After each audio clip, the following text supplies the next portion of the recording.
Hello and welcome to our YouTube channel Nonfiction Summary. Today we are going to have a look at the Procrastination Cure by Jeffrey Combs. How much time have you ever put off doing something? Several days, weeks. Why do people do it? What exactly is procrastination? It differs from postponing a task. You can't accomplish everything at once, after all, so we sometimes put off duty for perfectly reasonable reason. Procrastination is a specific type of delay in which you put off starting anything even when you know it is time to do so. According to psychologists William Naus and Albert Ellis, procrastination is when you put off doing something until you start to feel uncomfortable or uneasy. This is accurate. However, paradoxically, we delay in a futile attempt to avoid discomfort. When something is difficult, hurtful, or uncomfortable, we find an excuse to avoid it by doing something else. Eventually, the avoidance itself causes discomfort. We'll see that stopping procrastination is more about controlling your emotions than it is about managing your time. Understanding which emotions are guiding us is a major step. Imagine you've been wanting to write a script for years. It's going to be a masterpiece in your eyes. You investigate and read. You are fixated on every scene, idea, and character arc. You come up with ideas, draft, and then edit. But you never quite manage to complete it. Years pass, and instead of leaving the industry with the impact you hoped for, your masterpiece is still in draft. This is what it's like to be a neurotic perfectionist. While frequently intelligent and talented, neurotic perfectionists are their own worst critics. The reality never seems to measure up to the brilliant picture they carry in their brains. Thus, they are often unsatisfied with their job. It shouldn't come as a surprise that they have trouble seeing initiatives through to the end. They feel uneasiness and even paralysis because of their efforts to avoid flaws. They succumb to their fear of weakness. These perfectionists frequently become adrenaline addicts, depending on the thrill of an approaching deadline to complete tasks. Why? It's very easy. Their dread of missing the deadline only suddenly outweighs their other fear, which is their greatest worry, the fear of not being good enough. At the 11th hour, on the final night before an exam, or the final week before a project that has taken months to complete. Do you believe this to be true? What should be done, if so? How can the cycle be broken? You must first understand that perfectionism is more than just having admirably high standards or a critical mind. It's probably related to ingrained feelings of guilt and inadequacy underneath it all. Your first task in beating procrastination may be to just acknowledge this fact. Then, slowly, gradually, start affirming in yourself a new narrative, a new idea that you are enough. Think about that. You are already enough. This has nothing to do with giving up or delivering subpar work. It's all about letting go of burdens and the psychological urge for perfection to make you feel worthy. It involves letting go of your tenacious attachment to unrealistic expectations and lofty objectives that, deep down, you secretly think would validate you. Practically speaking, overcoming perfectionistic procrastination is setting new priorities and emphasizing getting things done over starting them well. Here's some advice that seems straightforward but is challenging. Make a list of the things you can and want to get done tomorrow at the end of each day. You must be able to do these duties in a single day.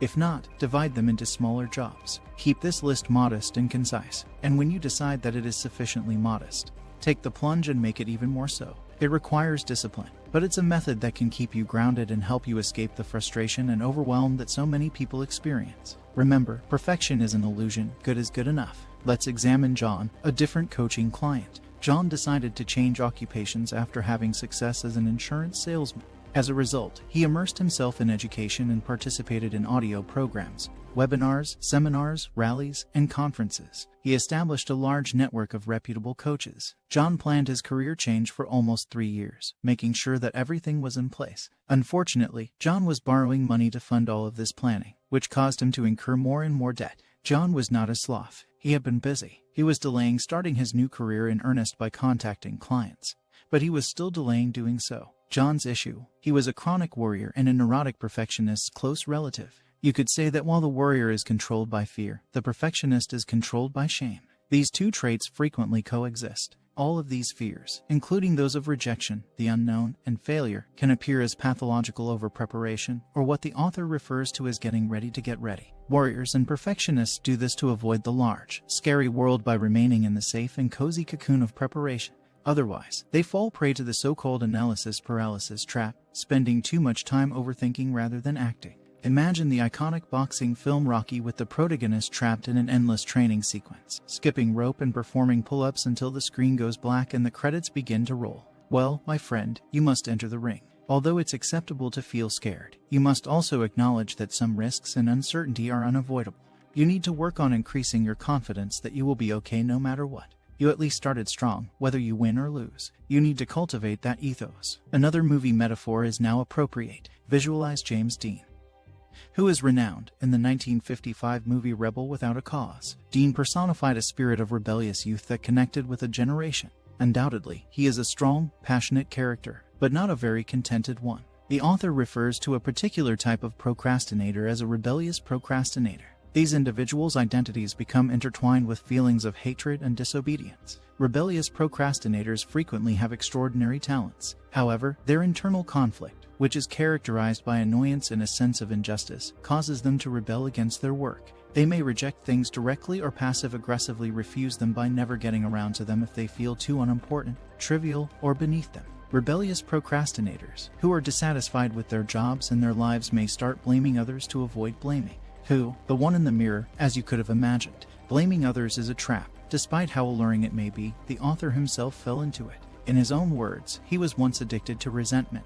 Even while it might seem nice now, righteousness only causes disappointment in the long run. It's imperative to accept the part your feelings of resentment and unfairness play in keeping you from succeeding as a rebellious procrastinator. A deeper, unresolved irritation you have towards yourself or people from your past may be hidden behind your rage. Here, forgiveness is essential. Forgiving others for wronging you, for rejecting you, or for hurting you is a step toward forgiving yourself. And the transformational power of forgiveness. Because a powerful force, a sincere passion you can harness, a fire within you, lies beneath the frustration and rage that rebellious procrastinators harbor. According to the author, your anger is a passion turned inside out. Therefore, despite how alluring being a rebel may seem, don't let opposition and resentment ruin your chances of success. So that you can unleash your strengths, let go of your wrath. We've covered the big picture of procrastination, which is that you need to recognize and let go of the precise emotional dynamics that drive your self-destructive behavior. But is there anything else you can do daily to make this shift easier?